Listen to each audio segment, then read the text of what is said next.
Hello, everybody. Welcome back to Manor Road Studio, home of the Alive podcast. I'm Dale, and I got Chris back with me today. She's been missing for a few months. Hi, Chris. Hi.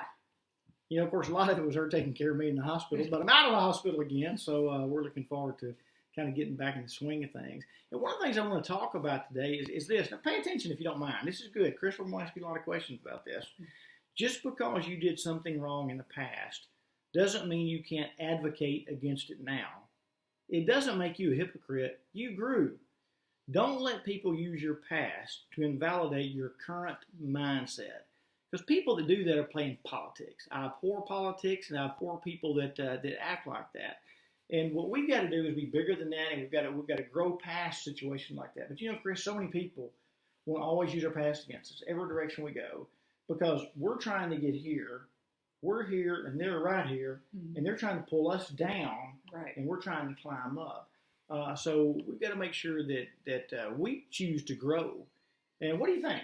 I see something regularly in people who need to change or have a desire to change is they're afraid to, because they're afraid if they change, well, my spouse will no longer love me, or my friends won't like me. Right. If I do something better for myself, or if I do something different. Sure. And it's fear of change. You know, that holds a lot of people back. And I did a podcast the other day when I was talking about claiming your blessings. But more than that, you got to claim your life. People will gladly live your life for you. They'll gladly write the next chapter in your book for you. But it's up to each one of us to claim our life and claim the blessings that are associated with our life. There's so much more that we can do. And every single one of us, Chris, has hopes and dreams. We all do. But it doesn't take much for cold water to come on that. Right. And before we know it, all we've got left is a pocket full of excuses. And it's easy for us to live up to the excuses more than it does to live up to our dreams. Does that make sense? Makes perfect sense. So anyway, any thoughts?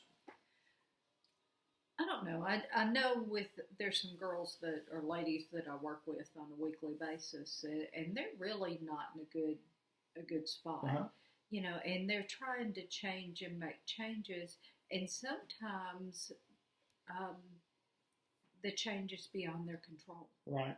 You know, they have every intentions and every want to do something different, but for some reason, it's not just the world's against them, but things are just set up against them from day one.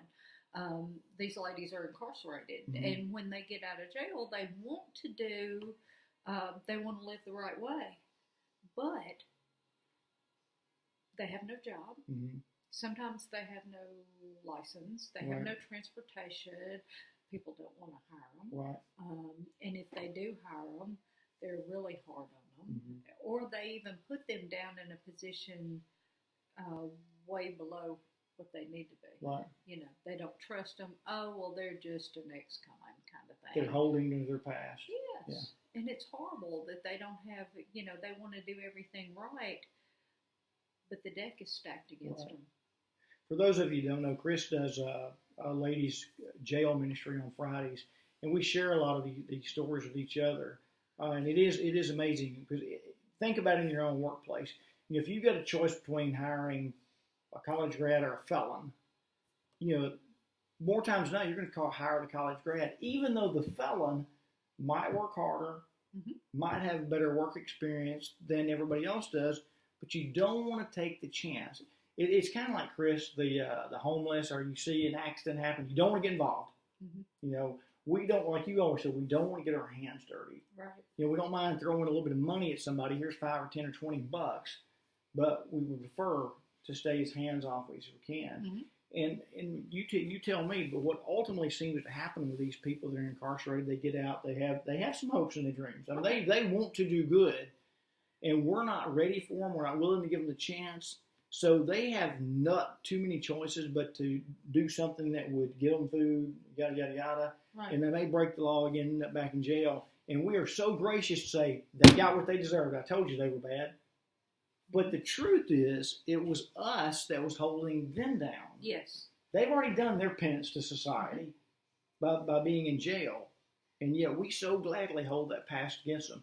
So as I mentioned that opening intro there, there's fingers pointing at every one of us. You know, it takes all of us to change this world in a beautiful way. Yes. You know, we expect somebody who's done wrong to do something wrong again. Yeah. We hold if somebody has any kind of chemical dependency or drug problem, then instead of going, oh, well, this is somebody struggling with something, we're going, oh, well, they're a drunk, they're an alcoholic, Right. they're a drug addict, they're, you know, and we label them as that this is what they are, Mm-hmm. but that's not what they are. Right. You know, if they are, whether you want to say, you know, they're a blessing, they're a child of God, they are a individual that has hopes and dreams and everything, just like we do. Just like we do. But we use their past as labels. Mm-hmm. And that's one of the toughest challenges in working with these ladies and teaching them recovery principles going forward, you know, to live their life on life's terms, right, and to do the next right, make the next right choice for themselves. You know, we're just struggling with them getting past the fact that they feel so much shame and guilt and things anyway, and they can't get past those. And we sure don't help. No, and I want to throw a kink in this to everyone for just a minute. You know, we're sitting here talking about the people in jail that Chris ministers to, and one day they're going to get out of jail. What about the people that we treat that way that have never been to jail? There's still people we treat that way. Go back to your childhood, the person that sits alone in the lunchroom at school. You know, we shun people and we may not recognize it. The people at work that go, I don't want to be around him or her. You know, instead of embracing them and giving them some love and giving them a chance, right, we've already labeled them, we've already held them back. And Chris, there probably is a level of truth to this, that we're judging them based on somebody else's opinion. We probably personally haven't witnessed what they did or heard they did, but no matter what they did or didn't do, every single one of us have bones in the closet. Every single one of us have chapters in our book we don't want read out loud, but yet we don't have a problem reading somebody else's book out loud. Right. We've got to, Chris, I'll talk about claiming your blessing, claiming your life. We've got to give people the ability to claim their blessing and claim their life. You know, somebody has got to put a foot forward and be the hands and feet of God. And we talk about this a lot, you know. We do. And, you know, and it goes back to, and this is a quote that I've used over and over and over, and that I use with these ladies too, the fact that, and I think Billy Graham was the one that originally came up with the quote, it says it's God's job to judge, the Holy Spirit's job to convict, and my job to love. Isn't that true? You know, and I have to remember that. Simple. Yeah. It's not our job to be judge, jury, whatever. It's not my job to tell you you're doing wrong. It's my job to love you. Right. And that's it. You know.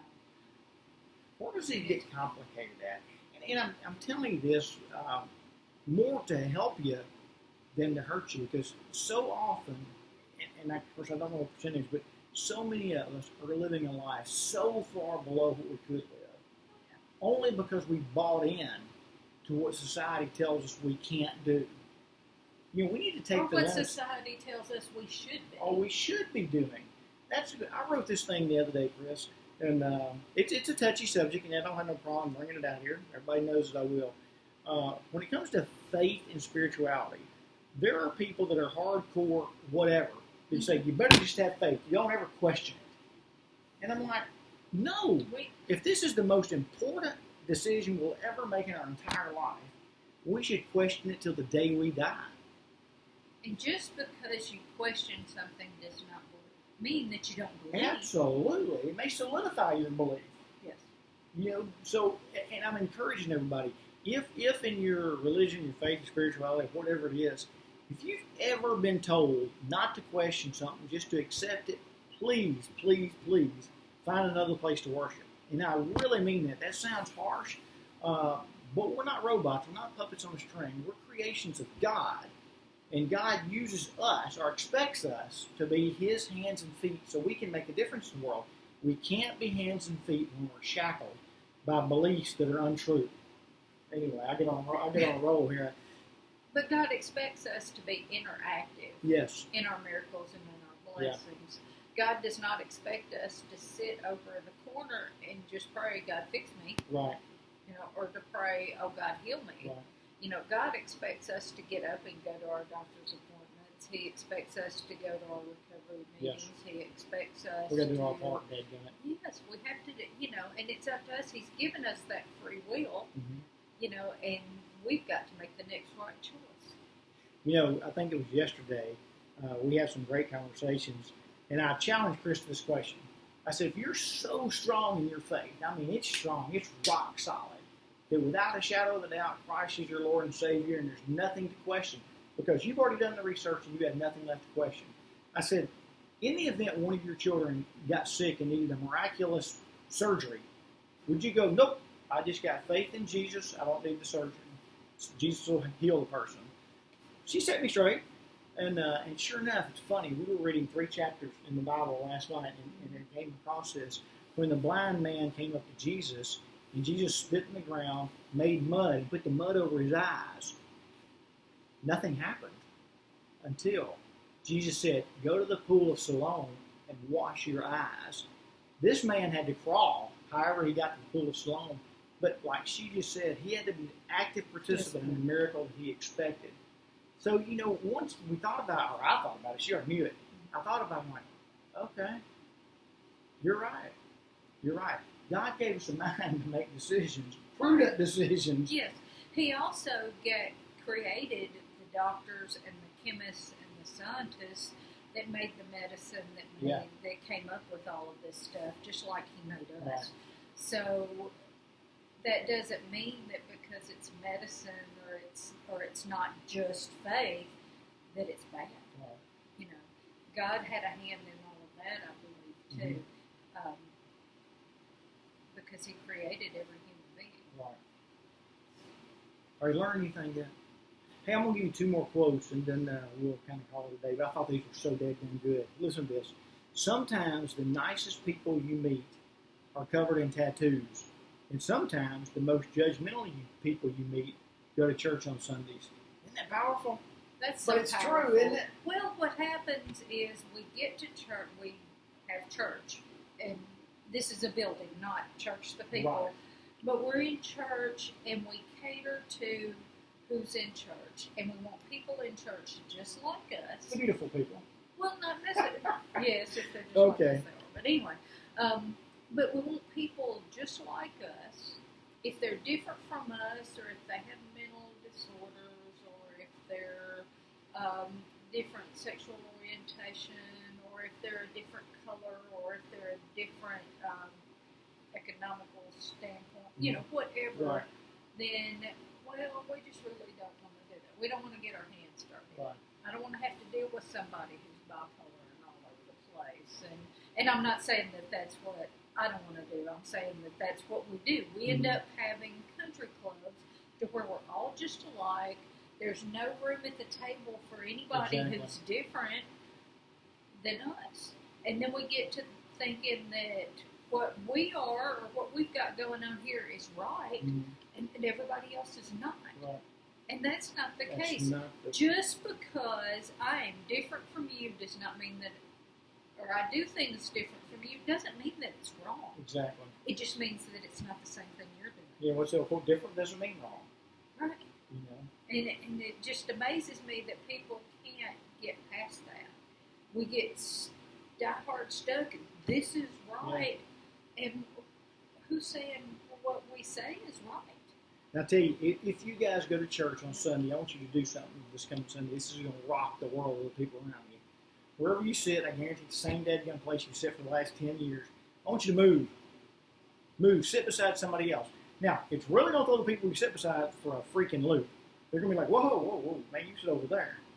No, it's going to mess up the people That were supposed to sit there. to sit in that spot that you got in their spot. But it is. It's time to change life. And the way we change life is change habits. And like we started out, let's claim our blessings, claim our life, claim who we are, and let's start holding the pencil as we write in our book of life. Don't give it to anybody else. Yeah. This is your life. I don't care what you've done in the past. It's up to you to let somebody hold that against you. As for us, we're not going to let that happen anymore. We're going to become the best version of ourselves we possibly can. And the only way to do that is read good things, do good things, keep exploring yourself, explore your faith, explore your spirituality, explore yourself. I mean, it's time to just grow. Absolutely. You know, and I talk about this a lot, and I'm kind of glad I can talk about it. I mean, I'm a stage 4 cancer guy. I've got a urostomy, I got a nephrostomy tube, and I'm living life to the fullest every day. I may live 6 months, I may live a year, but dadgummit, I'm acting like I'm living for 50 years, Chris. I've got a lot more I want to do, especially with Manor Road, especially with the Alive podcast. We got a lot to go over. We're nowhere close to getting this thing done. So, I need to shut up now. It's getting about time. Okay, but here, one more thing. I've been telling you, every time I do this, I always reiterate what alive means. Yes. A is authentic. L is love. I is imagine. V is victory. E is evolve. If you could remember that acronym every single day of your life and repeat it, I promise you'll start living alive in a way you've never thought possible. And we'll be spending some time going forward, too, talking about some of the things that the ALIVE really stand for, other than just that word. We'll go into more discussion on it. We're just trying to get back in swing on a daily basis to make sure that we're in touch with you guys. And you can get in touch with us. You can see us at Manor Road Studio on Facebook. Now, Road is RD. It's not spelled out. You can reach us at manorroadstudio@gmail.com, and that's MANORRD. STUDIO. You can get us through Facebook Messenger. I'm Dale Childress, Chris Smith. However you want to reach it, there's tons of ways to reach us. We just encourage you to do so. And Chris, what we always tell people is sometimes there's topics that are tough to discuss, and if you'd like to discuss them with us, one thing you have our word on is your name will never be revealed on this podcast right here. You know, if you give us permission to at least discuss the topic, we gladly will, but we'll never reveal your identity. So feel safe in what you share with us. And if you don't want the topic even discussed, that's okay too. That's okay too.